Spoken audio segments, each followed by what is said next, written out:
Bom dia, meu nome é Flávia. Bom dia.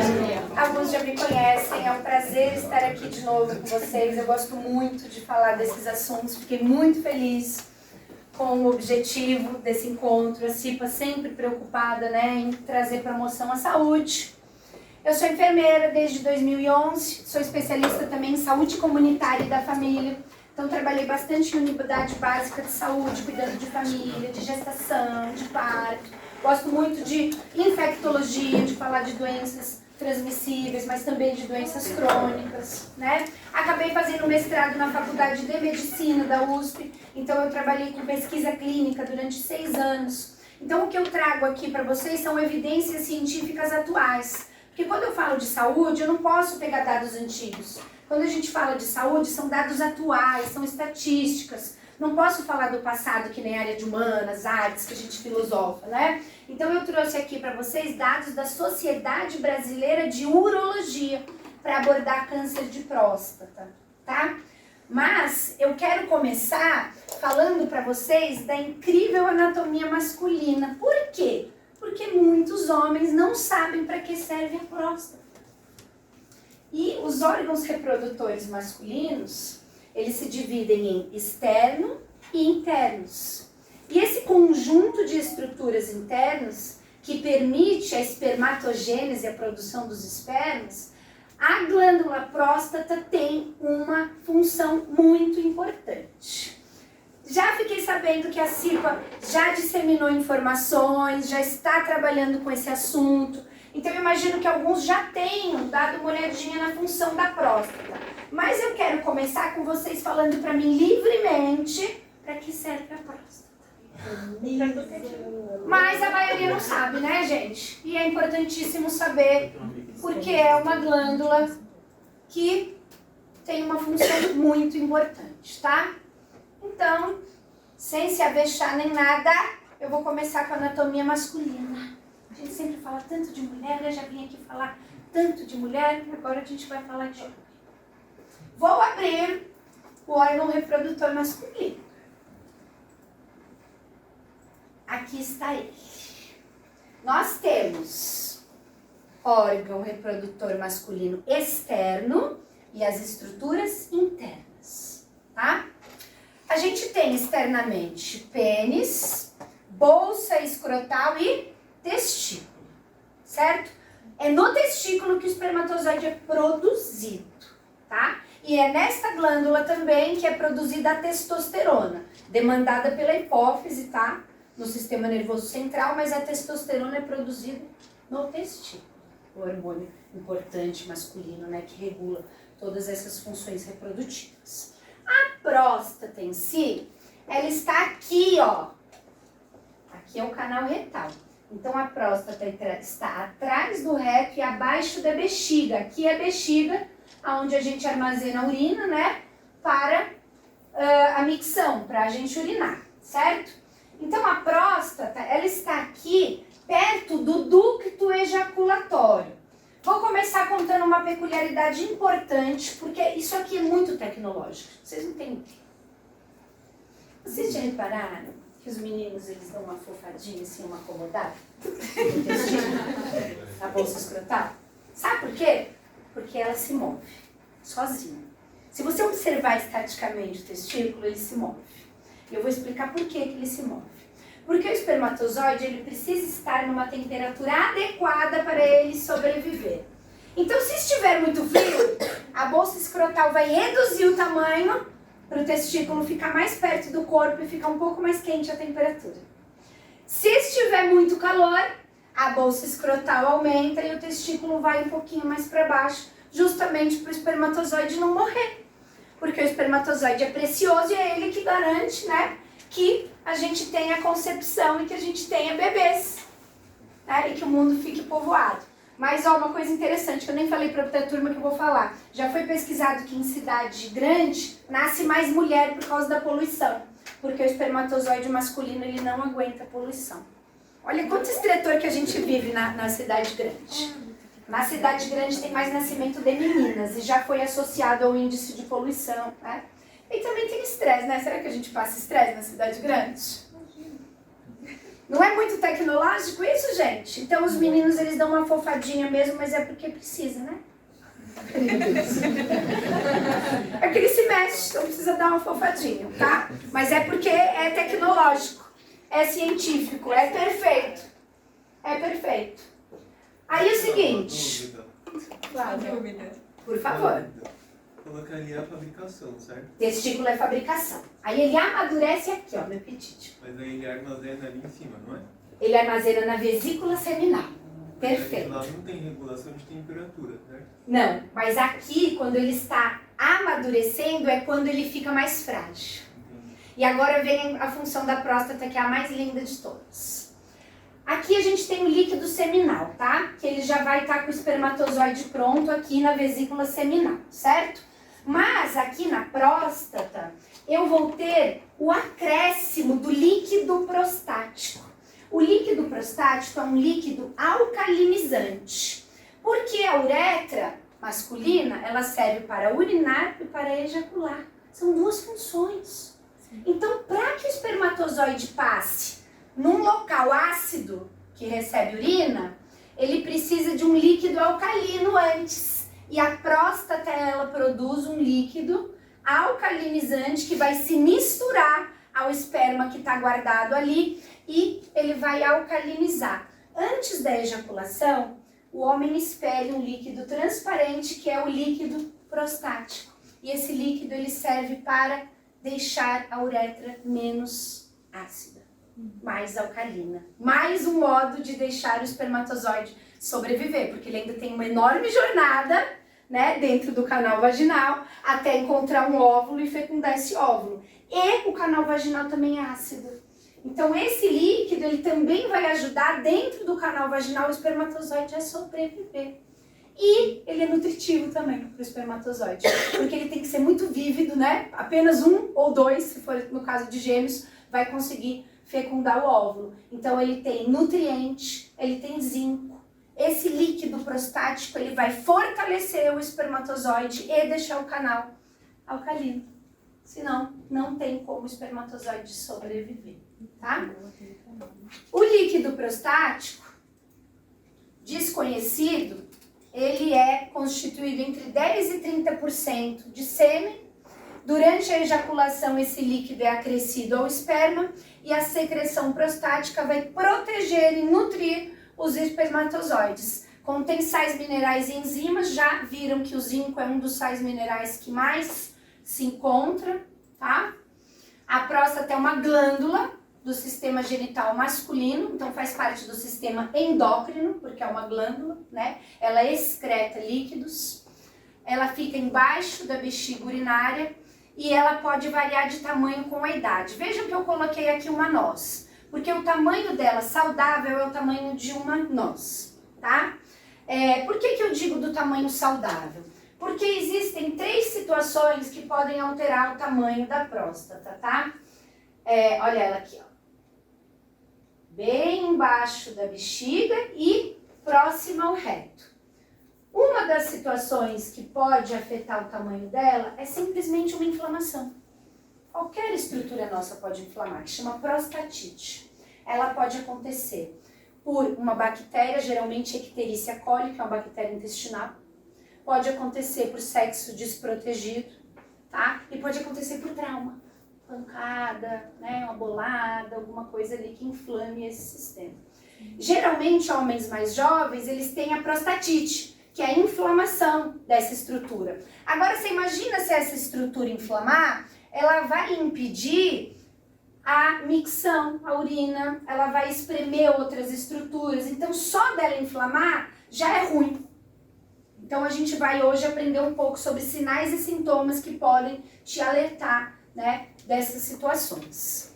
Certo? Muita tecnologia, não é? É tudo perfeito. Sabiam que era assim? Gostaram? Entenderam um pouquinho agora?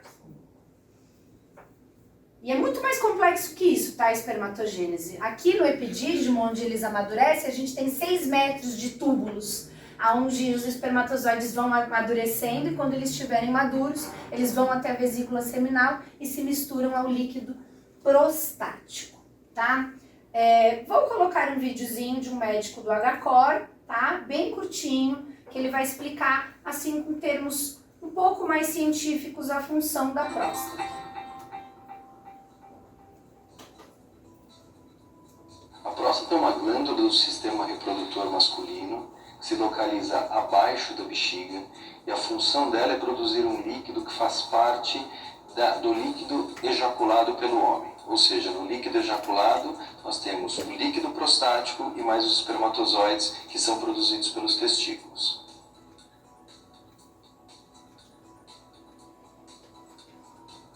Habitualmente, a partir dos 40 anos de idade, a próstata começa a sofrer algumas modificações essas que podem evoluir para alguma doença. Sendo assim, a partir dos 40 anos é quando recomendamos que os homens comecem a ficar atentos e monitorar a sua próstata.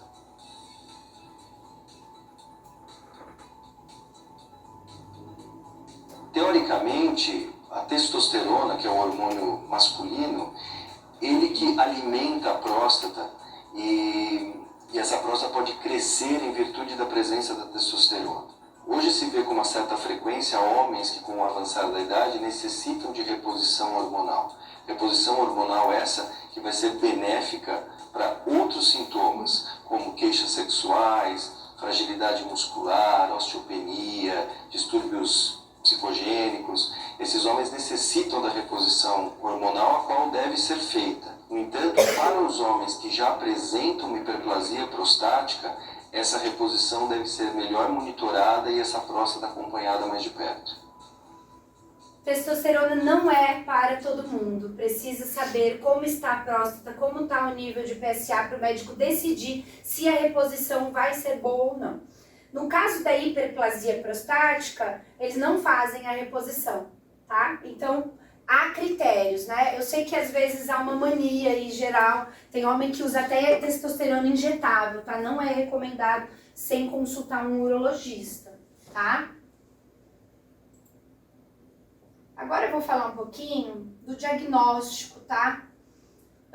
Dos problemas da próstata, tá? Olha só. O primeiro tipo de diagnóstico, o mais simples, é o PSA.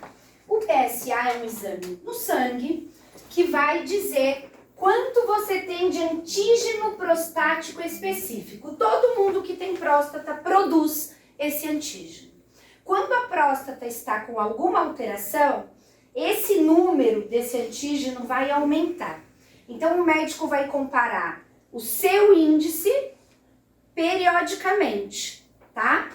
É uma comparação com você mesmo.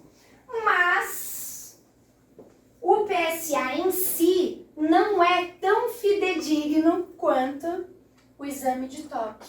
E eu coloquei aqui para vocês uma imagem do exame de toque para vocês verem que não é nada alienígena. Inclusive, vou dizer uma coisa, nós mulheres, desde o início da nossa vida sexual, fazemos exames ginecológicos muito mais invasivos do que isto, tá?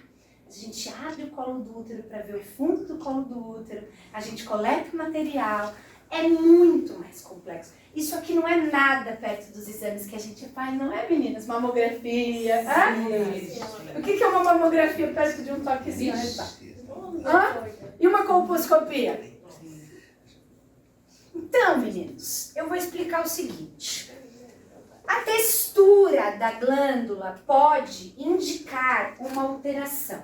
Se ela estiver mais dura, se ela estiver com nódulo, se ela estiver muito grande. O médico urologista, ele é perito em sentir a próstata. O canal retal é o melhor lugar para ele fazer isso. É muito perto, ele não vai precisar se esforçar muito. Não é um toque profundo, é um toque superficial, tá? E é necessário, por quê? Porque 90% dos casos de câncer de próstata não tem sintoma. Então o médico, além de fazer o PSA, ele pode falar, vou fazer o toque. Se ele falar, vou fazer o toque, é porque é necessário, tá? É necessário. Se ele no toque decidir que há uma alteração no formato, na textura dessa próstata, ele vai pedir um terceiro exame que chama biópsia de próstata. é uma agulha super fina, onde ele vai coletar um pedacinho da próstata e mandar para exame.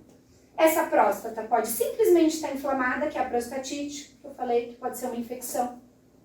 Ela pode estar aumentada após os 40 anos. É possível que ela aumente, é um processo fisiológico natural. O problema é que quando ela aumenta, ela espreme estruturas importantes. Vai ter dificuldade de urinar, isso não pode acontecer, né? Então, a partir dos 50 anos já há um alerta maior. Pode ser câncer. Antes dos 40, raríssimo o diagnóstico de câncer de próstata. Após os 50, mais possível. Outra coisa importante de vocês saberem é que 50% dos problemas que teremos na vida herdamos de papai e mamãe e família. 50% é hereditariedade. Os outros 50% é o que eu sou, meus hábitos, minha vida, meu estresse e principalmente o que eu como eu me alimento, tá? A alimentação é importantíssima, porque a gente sabe que tem alimentos que geram processos inflamatórios. Açúcar, farinha branca, gorduras, embutidos, né? E a gente vive ingestão de água, a gente vive num mundo onde a gente vende o tempo, a gente não tem tempo. Então a gente não cozinha da forma que a gente deveria cozinhar, a gente não come alimentos saudáveis. E não é porque a gente não quer, porque às vezes a gente realmente não tem tempo para se dedicar a isso. Mas quando a gente observa que 50% dos nossos problemas vêm dos nossos hábitos e costumes, eu tô aqui para dizer para vocês que é importante cuidar da alimentação. Quando vocês puderem se dedicar a cozinhar coisas saudáveis, façam isso. Porque 50% é o que a gente come, o nosso hábito de vida. Os outros 50% é hereditário. Ou seja, se você falar para o seu médico, tenho na família homens que tiveram câncer de próstata, ele vai fazer seu toque mais cedo. E é necessário, tá? Então, a partir dos 45 anos, para quem tem hereditariedade, e a partir dos 50, para quem não tem hereditariedade, começar a acompanhar a próstata. Isso quer dizer que eu vou fazer só o PSA? Não, o médico que vai decidir se ele quer o toque ou o PSA, ou se só o PSA para ele tá bom. Mas, como enfermeira, eu digo para vocês, isso aqui é um exame clínico simples, assim como uma escuta cardíaca, uma palpação de abdômen, onde ele consegue detectar de uma forma muito mais precisa alterações na próstata. Mesmo porque em 90% dos casos o PSA não vai alterar. 90% é muito, né? Tem que fazer o toque.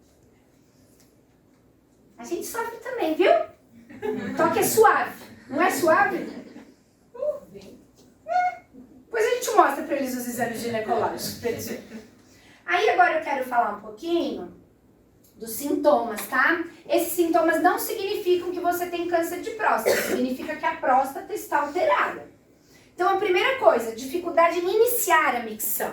A gente tem um esfíncter que controla a abertura e o fechamento ali da uretra para mandar a urina fora. Você controla ele espontaneamente. Mas se você tem algum problema na próstata, pode acontecer desse esfíncter não funcionar direito. Então, na hora que eu vou tentar fazer xixi, ele demora para sair, porque o esfíncter não está mais controlando do jeito que estava controlando antes. Então, se você está com dificuldade para começar a urinar, é hora de ir no urologista, tá? Ou o contrário, eu não consigo segurar a urina, escapa a urina, ou eu fico com muita vontade de ir no banheiro, assim, é muito urgente. Também não é normal, porque seu esfíncter não está segurando direito, tá? Micção prolongada. Eu não consigo um jato efetivo. Demora para sair a urina. Pode ser que alguma estrutura já esteja sendo espremida ali dentro. Dor ou desconforto ao urinar? Nunca, tá, gente? Não pode doer para urinar, de jeito nenhum, tá? Muito menos sair sangue ou secreção, tá? Por isso que é interessante sempre a gente ter vaso sanitário branco. Às vezes, quando eu vejo esse povo inventando os vasos sanitários verde, preto, eu fico preocupada como enfermeira. Porque você não consegue observar a sua saúde, tá? Importante que você observe a sua saúde. Fluxo fraco? Tá errado. Um pouquinho saindo com dificuldade? Não. Também atenção, tá? E incapacidade de esvaziar a bexiga totalmente. Você tem que fazer muita força para a urina sair. Também é alerta, tá? Pode ser a prostatite, que é a inflamação, pode ser a próstata aumentada, em homens maiores com mais de 40 anos, ou pode ser já, né, um nódulo ou alguma alteração que possa ser diagnosticada mais para frente como câncer, tá? Então, qualquer um desses sinais e sintomas, você deve procurar o urologista. Até falei para outra equipe, vou falar aqui também. A unidade básica de saúde perto da sua casa é a unidade básica que vai referenciar você para toda a rede do sistema de saúde. O SUS funciona assim. A UBS do lado da sua casa te manda para onde você precisar. Então, por exemplo, você teve um sinal e sintoma, não tem médico marcado lá e às vezes demora 3 meses para você conseguir um médico. Você vai passar no acolhimento de enfermagem. Toda unidade básica de saúde tem um acolhimento de enfermagem. Você vai falar assim, quero passar com as enfermeiras. Você senta com a enfermeira e fala, olha, tive uma alteração e eu preciso passar com o médico. Ela tem a senha do CROSS, que é o sistema que vai marcar outra consulta para você. Aí ela consegue marcar um urologista para você numa AMA, né, ou num hospital de referência. Você não consegue ir para a AMA ou para o hospital sem passar na unidade básica de saúde. A unidade básica de saúde perto da sua casa é a chave para você acessar todo o sistema de saúde, tá? E as enfermeiras, elas têm esse poder de cadastrar você para colocar você em qualquer tipo de assistência que você precisar. E o SUS tem muito mais protocolo que o sistema privado, tá? Muito mais. Eles lidam com dados científicos, eles lidam com protocolos e a gente é referência no mundo em tratamento de tuberculose, de câncer, de HIV. No mundo, a gente é referência. Tá? Então, mesmo que você tenha seu plano de saúde, se você quiser uma segunda opinião ou se você quiser passar num outro especialista, procure o SUS, tá? A partir da UBS da sua casa. Agora vamos entrar no câncer de próstata em si, tá? Esses sinais e sintomas, como eu falei, não é indício de que você tenha câncer, tá? Pode ser só uma inflamação. Inflamação pode acontecer até por trauma. Agora vamos aqui para o câncer de próstata. Esse dado é muito alarmante. 48 homens morrem por dia pela doença. Sociedade Brasileira de Urologia, 2024. É muito, né, gente? Depois tem um outro dado que o Drauzio Varela vai falar daqui a pouco que vocês vão ver, tá? 28,6% dos casos de câncer no homem são próstata. Quase 30%. É muito, né? Nas mulheres é mama, é colo de útero. Nos homens, câncer de próstata. É muito, né, gente? Quase 30% dos cânceres que acontecem com o homem são próstata. Isso daqui é um dado também importantíssimo, tá? Esse material é de 2025. Se o câncer de próstata for descoberto antes dele agravar, 90% de chance de cura. Daqui a pouco eu vou falar dos tratamentos, tá? Vou colocar um videozinho agora do Drauzio Varela. Ele vai trazer uns dados muito legais. De cada 6 homens que chegam aos 50 anos, um vai ter câncer de próstata. Não é praga, isso é uma estatística. O câncer de próstata é muito prevalente entre os homens. E a partir dos 50 anos, nós começamos a ter uma incidência que vai crescendo. É uma doença confusa, difícil da gente entender, porque você tem casos de câncer de próstata muito agressivos, que se disseminam rapidamente, em geral para o esqueleto, para os ossos. E você tem outros de evolução muito longa. Você tem pessoas que de 80, 90 anos, que vão morrer das causas que todos nós morreremos um dia, e que na verdade tinham tumores na próstata que nunca foram diagnosticados e que também nunca causaram problemas. Então é uma doença com uma diversidade de comportamento muito grande. Se a prevalência é tão alta na população depois dos 50 anos, o que nós temos que fazer? Tentar prevenir, tentar evitar que a doença apareça. Nós não conhecemos medidas que permitem fazer a prevenção do câncer de próstata. O que nós temos são medidas que permitem fazer um diagnóstico precoce numa fase que a doença é altamente curável. Quais são essas medidas? O primeiro é o PSA. O PSA é um exame de sangue. Um exame de sangue que você encontra uma proteína que a próstata produz. Então chega um homem de 60 anos que de repente vinha com PSA de 0,2, 0,7, 1,1, é um PSA baixinho. De repente ele tem um pico, o PSA vai 6 e começa a subir, 8, 10, 12. Você aí tem que estudar a próstata melhor. Se o exame, o PSA não sobe só em tumores malignos, sobe em benignos também. Quando a próstata aumenta de volume, é chamada hipertrofia prostática, o PSA sobe. Então, não basta você ter o PSA. E nós temos uma outra armadilha. Você pode encontrar tumores de próstata malignos que crescem sem aumentar o PSA. Então, como é que se faz a prevenção? O PSA de um lado e de outro lado você tem que examinar a próstata. Quis a natureza que a próstata só fosse acessível por via retal. E aí é que é o problema maior. Quando você chega para um senhor de 65, 70 anos e fala, olha, o seu PSA está normal, mas tem que fazer um toque retal. Aí se arranjou o inimigo.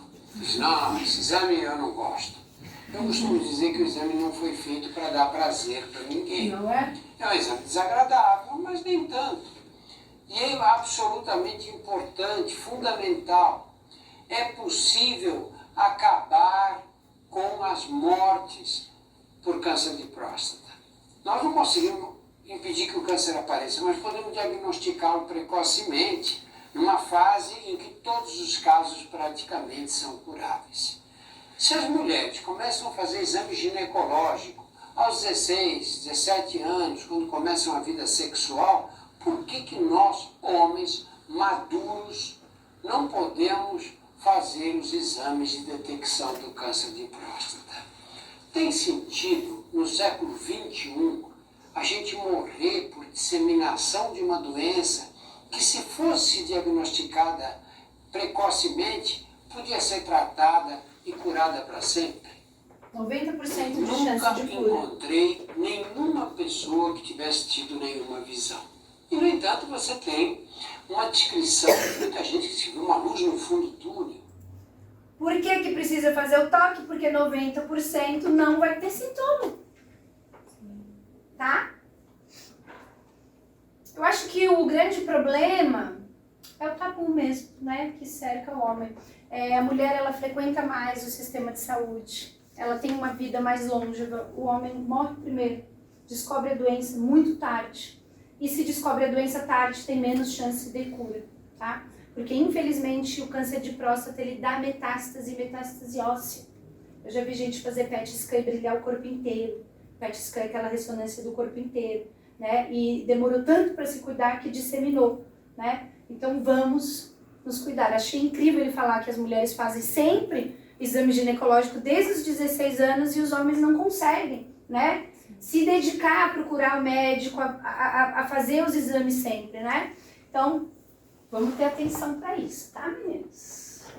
Uma dúvida. Por favor. O PSA, ele teria que estar sendo feito desde antes de aparecer uma irregularidade, Sim. certo? Sim. A Sociedade Brasileira de Urologia fala que se você tiver histórico familiar com 40 anos, já é para fazer o rastreio. Eu acho que com o tempo eles vão diminuir cada vez mais, né, essa idade.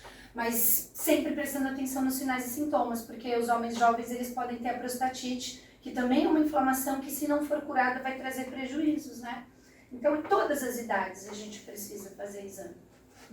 Mas seria que nem o feminino, uma vez ao ano você ir medir o PSA?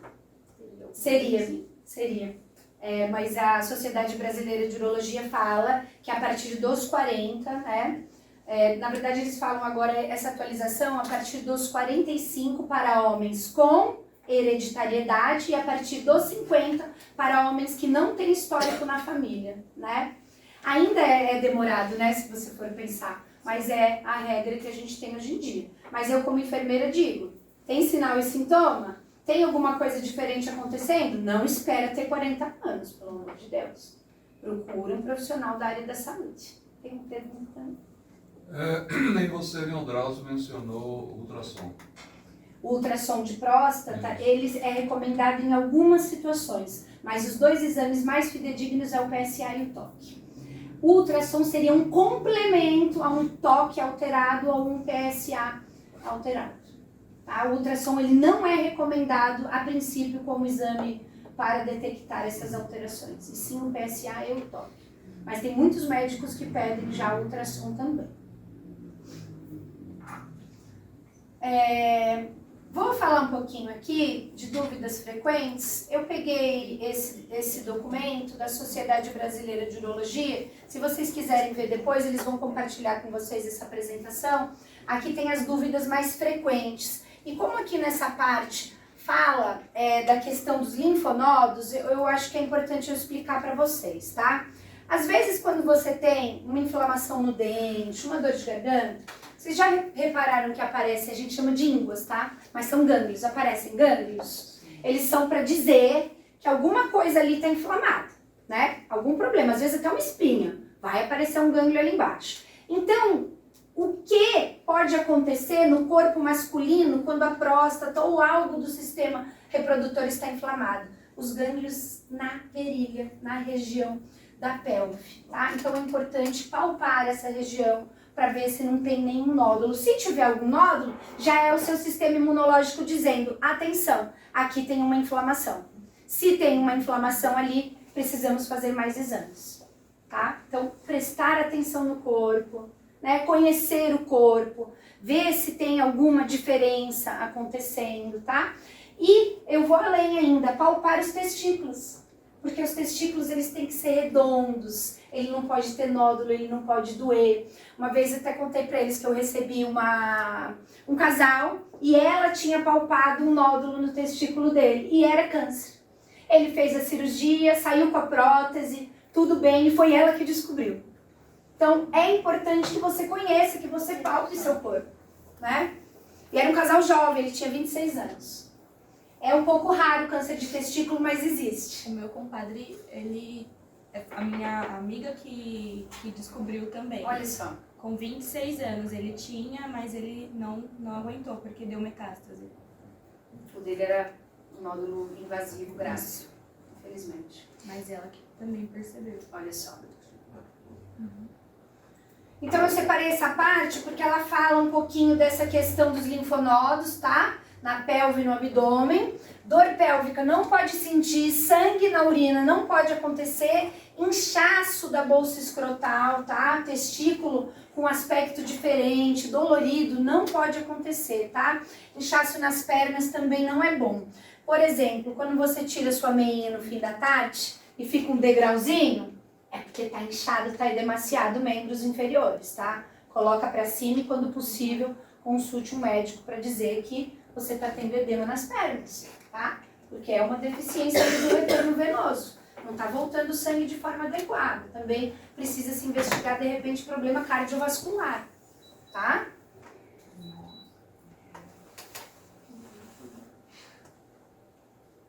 Vou falar um pouquinho de tratamento, tá? Então, aqui a gente já está falando de câncer, certo? O primeiro tratamento é a prostatectomia radical, que é a retirada inteira da glândula, tá? Existe um tabu que diz que o homem que tira a próstata não tem mais a função sexual. Mentira. Nós temos fisioterapeutas maravilhosos que realizam o treinamento do esfíncter para que o homem volte a ter ereção normalmente. 20 dias após essa cirurgia, o fisioterapeuta já começa. Vocês já ouviram falar que as mulheres fazem pompoarismo, que é aquela contração para melhorar a musculatura do assoalho pélvico? Também existe para o homem, tá? Muitos homens acabam tendo depressão, acabam tendo alguns problemas depois de enfrentar um câncer, mas a gente precisa sempre da equipe multidisciplinar, psicólogo, psiquiatra e o fisioterapeuta para trabalhar com essa musculatura e voltar com a função sexual, tá? Fora a prostatectomia radical, que é remover a glândula inteira, tá? A gente tem a radioterapia, que é a incidência de radiação para diminuir o tamanho do tumor, tá? Geralmente eles fazem antes a radioterapia e depois retira o tumor, ou o contrário, depende do caso. E no Brasil o SUS oferece a hormonioterapia. Aqui eu coloquei para vocês um dos hormônios utilizados, que é o Zoladex. Uma dose dessa custa 5, 6 mil reais, o SUS oferece na farmácia de alto custo.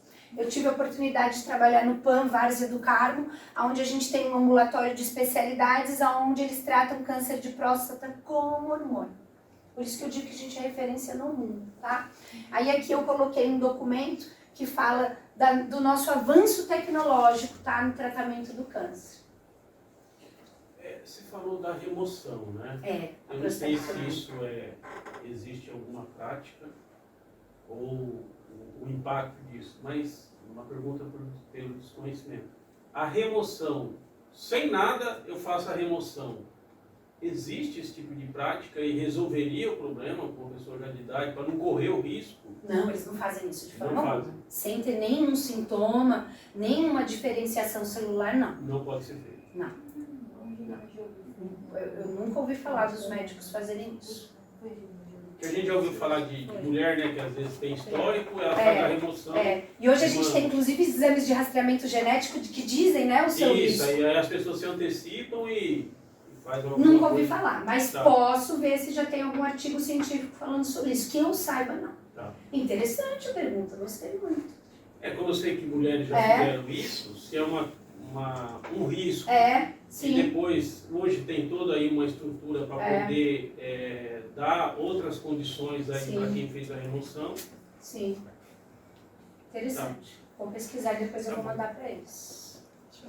Inclusive, esses testes genéticos estão sendo oferecidos e dá muita vontade de fazer porque ele traça todo o perfil de risco. Alguém já fez? Não. Interessantíssimo. Também estou querendo fazer. Obrigada pela pergunta. Vou ver se eu consigo responder. Mas que eu saiba, nenhum médico faz a retirada, né? Porque ela tem a função dela, a importância dela, né? Após a remoção total, o homem tem uma leve disfunção. Precisa usar a sonda uretral durante um tempo para controlar o esfíncter, né? Então, depois que tira essa sonda uretral que vai trazer a urina para fora, ele precisa fazer a reabilitação, a fisioterapia, né? Então, é complicado. Eu não sei se a remoção sem nenhuma indicação é praxe deles, tá? Mas eu vou olhar. Então, aqui, gente, a gente tem imunoterápicos, a gente tem anticorpos monoclonais feitos a partir de soro humano e a hormonioterapia com Zoladex, que é o mais utilizado. É uma injeção subcutânea que a gente faz ao redor do umbigo e tem uma pecinha metálica que fica dentro da pele e vai liberando o hormônio aos poucos. É um medicamento avançadíssimo. Zoladex. Mas esse hormônio é que vai combater? Ele vai controlar o crescimento. Exatamente. Bloqueando a testosterona. Lembra que eu falei, em alguns casos a testosterona não vai ser indicada? No caso do câncer de próstata, esse anticorpo vai bloquear a testosterona, porque ela pode estimular o aumento e o crescimento, tá? Às vezes, a retirada total da próstata não bloqueia o crescimento de células tumorais, né? O câncer, gente, ele é uma célula diferenciada. Inclusive, eles escolheram a palavra câncer. Sabe o desenhinho do câncer? Quem gosta de signo, não é o caranguejo? É porque a célula ela tem que ser redondinha, tá? Ela tem o dia de nascer e o dia de morrer, que chama apoptose. Todas as células, e cada célula sabe a sua função. Tem as células cardíacas, as células da próstata, né? Quando essa célula recebe muito estímulo nocivo, infecção, alimentação incorreta, inflamação, um dia pode ser que ela não se modifique redondinha. Ela começa a se modificar disfórica. Por isso, quando eles colocam no microscópio, eles conseguem ver que é uma célula diferenciada, porque ela tem outras estruturas, ela não é mais redondinha. Eles conseguem observar na hora que ela não é uma célula saudável. Então, quando ela se replica, ela perde a função. Ela não tem mais a função que ela tinha antes, e aí começam todos os problemas, né, celulares, inclusive a metástase, que essa célula pode parar em outro órgão e sistema, porque ela é uma glândula. Ela faz excreção, né? Então essa célula ela pode passear pelo corpo inteiro e a metástase mais conhecida de próstata é a óssea, né? Ou seja, ela pode invadir qualquer osso, né, do corpo. Mas só se a gente não tomar cuidado, porque 90% dos cânceres de próstata descobertos no início são curáveis. 90% de chance de cura é bastante, né, gente? Uhum. É bastante. Agora, vou falar um pouquinho de câncer cólon retal. Por que chama cólon retal? Porque é um tipo de câncer que atinge o intestino grosso. Então eu trouxe aqui uma imagem do intestino grosso para vocês entenderem um pouco da anatomia dele, tá? Então aqui a gente tem o estômago, terminou o estômago, eu tenho o intestino delgado. O intestino delgado é onde a gente absorve nutrientes, tá? E o intestino grosso não, ele só remove a água e forma as fezes, tá?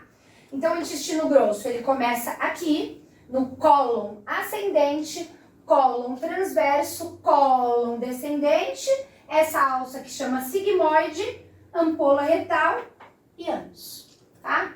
Então, o câncer coloretal atinge qualquer região do cólon ou do reto, tá? Ele é caracterizado por tumores dentro do cólon. Qual exame que a gente faz para descobrir se tem tumores no cólon? É a colonoscopia, tá? A colonoscopia é um exame desagradável, precisa preparar o cólon, remover todas as fezes, né?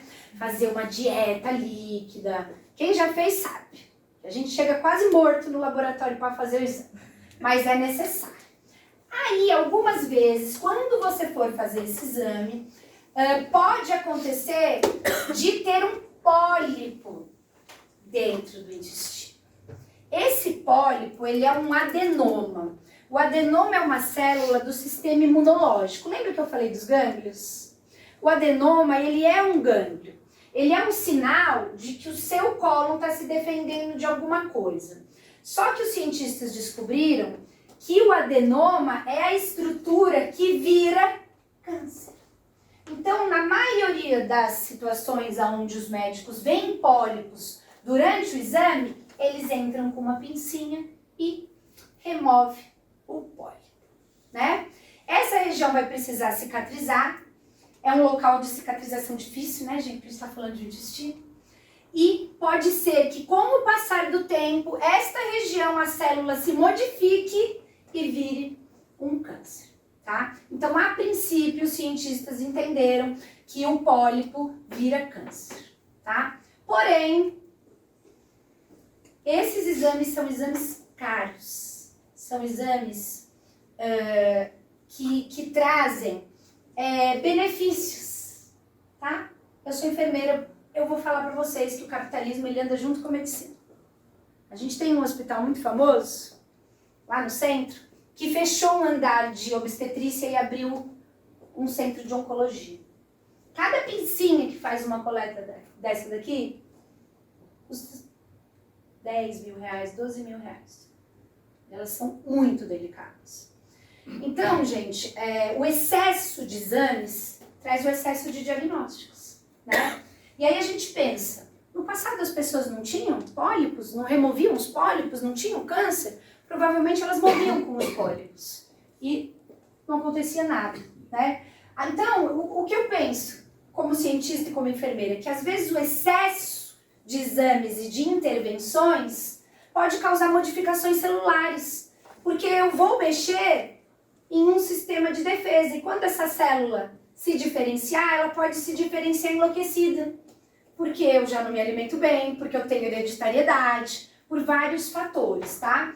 Então, quando o médico deve receitar para você uma colonoscopia? Quando você tem sangramento, quando você tem dor ao evacuar, quando o seu exame sanguíneo está alterado, né? Quando você tem sinais e sintomas, né? Aleatoriamente, não é preconizado que se faça colonoscopia, né? Quantos aqui já fizeram colonoscopia, para eu ter uma ideia? Né? Mas não todos. Vejam que provavelmente tivemos sinais e sintomas, né? E fizemos o exame. Quando essa biópsia chega, a princípio, geralmente, ela é só um adenoma. Mas com o passar do tempo, esse local ou até outro local pode virar um câncer, tá? Então, a princípio, o adenoma, que é o pólipo, pode virar o câncer. Esse pólipo é a mesma coisa que diverticulite? Não. A diverticulite é uma inflamação das curvas do intestino e é uma doença autoimune. É familiar. E aí você tem que fazer uma dieta rigorosa e tirar tudo que é inflamatório da sua vida. Açúcar, farinha branca, embutidos. Mas a diverticulite também pode ser, vamos dizer, um caminho Para polipose? Pode ter problemas, quem tem diverticulite tem que estar mais atento. Tem, porque é uma inflamação e as inflamações vão trazer pólipo. Tá. Porque o pólipo é a defesa. E aí, se os médicos ficarem funcionando, tirando um pedaço desse pólipo, a célula ela vai ter que se recuperar. E se ela se recuperar de uma forma diferente, aí já pode ser câncer. Só que tem uma outra coisinha que pode causar o câncer coloretal e o câncer orofaríngeo, tá? Não podia deixar de falar isso para vocês, tá? O HPV. O HPV é o papiloma vírus humano, tá? É uma infecção sexualmente transmissível, já foram descobertos mais de 200 tipos. A ciência diz que nós temos pelo menos 1 ou 2 tipos, cada um de nós, tá? Porque a gente já se expôs a relações desprotegidas e eu sempre gosto de dizer, sexo não é totalmente seguro.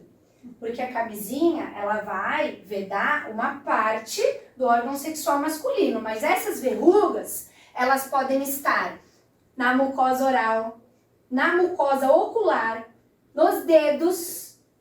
Às vezes verrugas no dedo são um tipo de HPV que gosta da pele.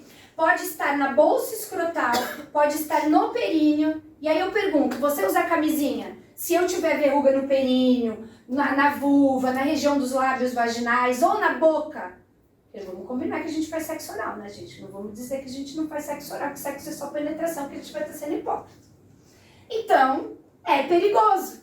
O HPV, quando ele aparecer e ele tem esse aspecto de gruminhos duros, parece uma verruguinha, quando ele aparecer no testículo, no períneo, no ânus, nos dedos, na boca, ele precisa ser removido. E é um processinho de congelamento, depois o médico bota uma cureta, que é uma pazinha que escava e remove inteirinha essa lesão, que a gente chama de verruga do HPV.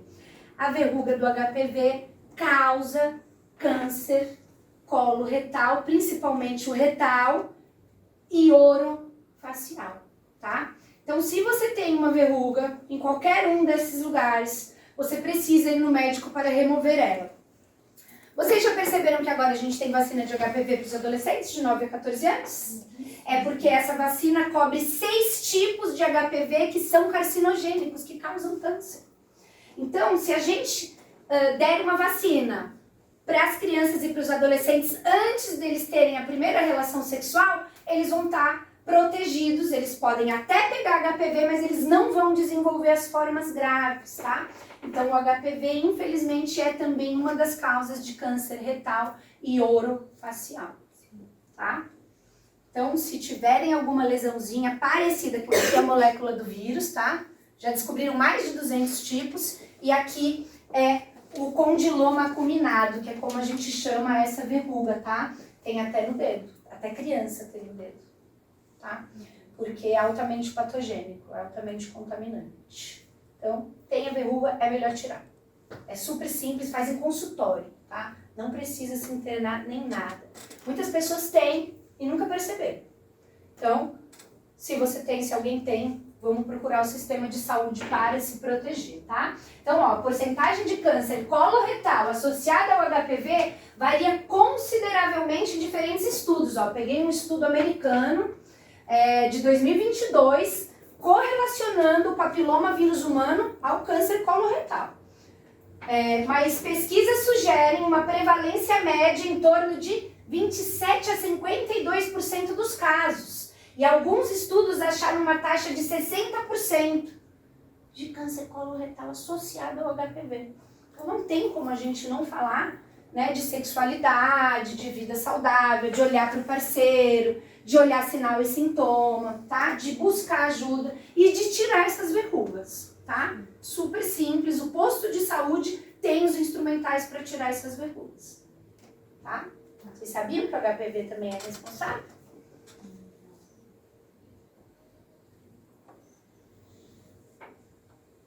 Aí aqui eu coloquei algumas explicações do INCA, tá? Esses dados são do INCA, que é o Instituto Nacional do Câncer, que é a instituição com mais renome, né, e que faz mais pesquisa sobre o câncer. O número estimado de novos casos de câncer de cólon e reto no Brasil para cada ano, de 2023 a 2025, ó, 45.630 casos. Os fatores de risco. Sedentarismo, obesidade, consumo regular de álcool e tabaco, baixo consumo de fibras, frutas, vegetais, carnes magras. Eu não vou falar de nutrição, nem vou brigar com vocês, porque eu também não tenho uma alimentação perfeita. Mas é aquilo que eu falei, tente se dedicar mais tempo da sua vida a cuidar disso, tá? A comer menos coisa de fácil consumo, pães, farinhas brancas, açúcar branco, né? Prefiram grãos integrais, açúcar não refinado, tudo isso vai ajudar, tá? E fora o que a gente consome, tem as condições genéticas, que é 50%. Então, se eu tenho na família, provavelmente o médico vai pedir para eu fazer uma colonoscopia mais cedo, né? Então, investiguem a sua família, conversem com as pessoas mais velhas para vocês saberem se tem caso na família. Porque se tem caso na família, acende a luzinha vermelha na cabeça do médico e ele pede mais exame para você. Mas se você não contar, ele vai te tratar como uma pessoa de baixo risco, né? Então, a gente precisa contar tudo que envolve risco familiar sempre. Instituto Nacional do Câncer, tá?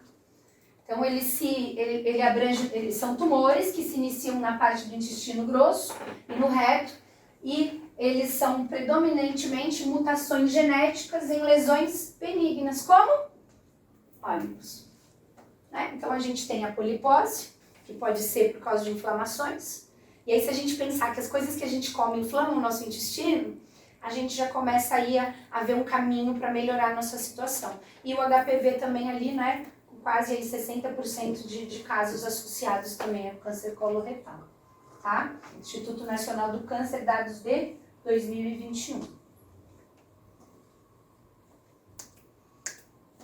Aí coloquei aqui algumas dicas do INCA pra gente, tá, gente?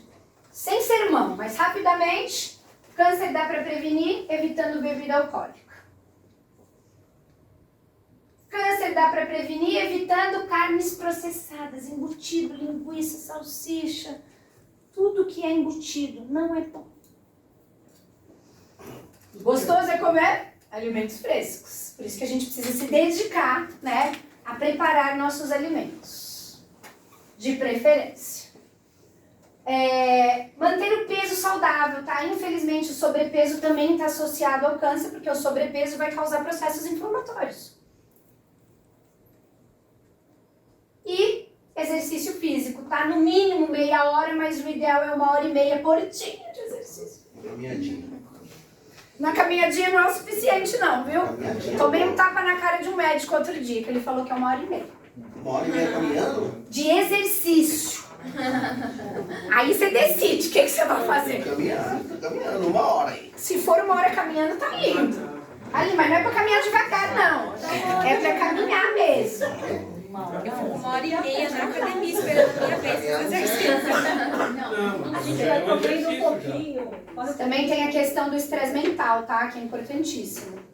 Se você não cuidar da sua mente, as células oxidam mais cedo. Elas passam estresse. A partir dos 30 anos de idade, a gente começa a decair nossa produção das células, né? E dependendo do estilo de vida que você teve, talvez um pouco antes. Então, passou dos 30, você está envelhecendo. Vamos envelhecer com mais saúde, né, gente? Vou falar um pouquinho agora para as meninas das mudanças que tiveram aqui na questão do câncer de mama, tá? Porque outubro passou, mas nós temos que falar o seguinte. Lembra, meninas, que falava antes que a gente tinha que fazer o autoexame? Ai, tinha data para fazer autoexame, levanta na frente do espelho. Esquece. Os médicos não querem mais isso. Eles acham que você precisa se comparar com você mesma. Quem melhor do que você para conhecer como é seu corpo, tá? Então palpem-se sempre, em qualquer momento, não tem regra. O que importa é você saber como é o seu corpo hoje e como ele tá amanhã. Eu, por exemplo, tenho a mama densa, eu tenho cistos nas 2 mamas, vários. Tem alguns médicos que até se assustam. Aí eu falo assim, minha mama sempre foi assim. A minha mama é densa. Sabe o que acontecia no passado? Eles faziam punção, biópsia, toda hora. E eles perceberam nos estudos que isso não diminuiu a quantidade de câncer. Então hoje a gente fala, conheça o seu corpo a qualquer momento, compare você com você mesmo. E se precisar do exame, quem é perito para fazer o exame é o médico. Então a gente não está mais ensinando toque, nada disso. A gente está dizendo seu corpo, sua vida. Conheça o seu corpo, compare o seu corpo consigo mesmo. Eu sempre que eu vou fazer mamografia, eu já tenho que avisar antes. Minha mama é tensa. Porque senão vai botar lá Bihardis 3 e vai dizer que eu tenho câncer. Eu estou comparando eu comigo mesma. Sempre que você for no médico, se possível, leve seus exames anteriores. Porque eles podem fazer a diferença de um diagnóstico errado, tá? Às vezes está escrito lá, leve seu exame anterior e a gente, ó... Mas é importante, porque ele vai comparar você com você.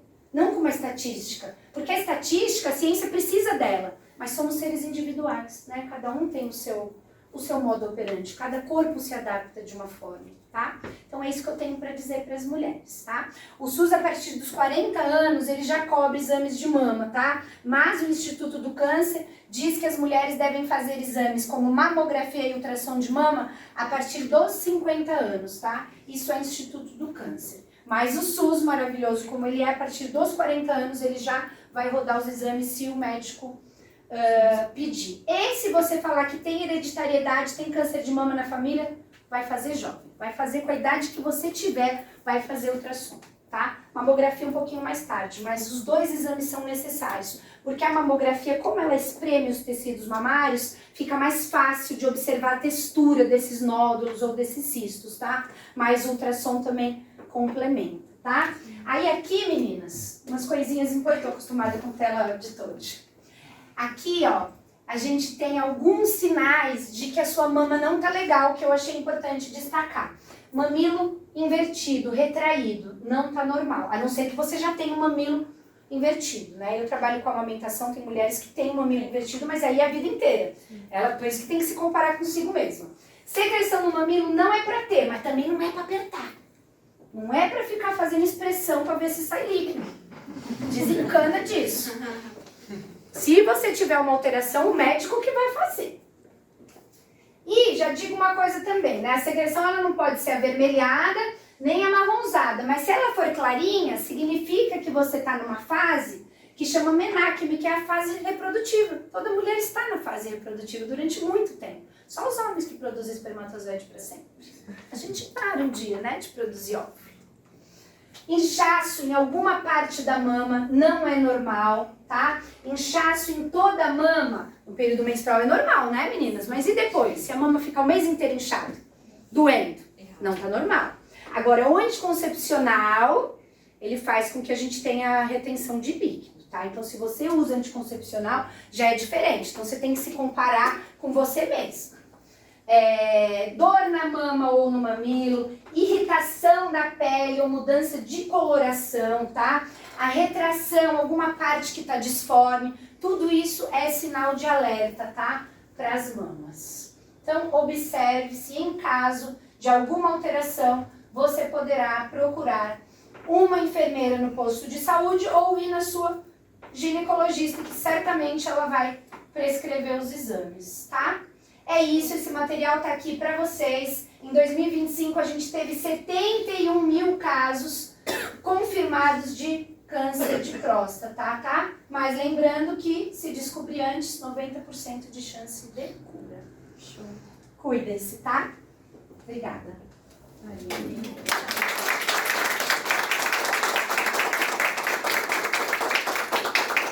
Tem perguntas, amores? Eu tenho. Não sei se ela é ingênua, mas quem Nenhuma. tem... Inclusive, a Neida não vou esquecer de pesquisar. Quem tem silicone faz também a mamografia? Faz. Existe uma técnica para deslocar o silicone e fazer na outra parte. Não estraga e dá para fazer. Tá? Sim. As pessoas especializadas em mamografia, elas sabem fazer em mamas com silicone. Tá bom? Mas vocês podem perguntar quando tem silicone, ligar para o laboratório e falar, eu tenho silicone. Porque de repente eles marcam no horário com uma pessoa mais especialista, tá? Porque é complicado mesmo. Espero que vocês tenham gostado. Obrigada, gente. Obrigada. Vai tirar uma foto.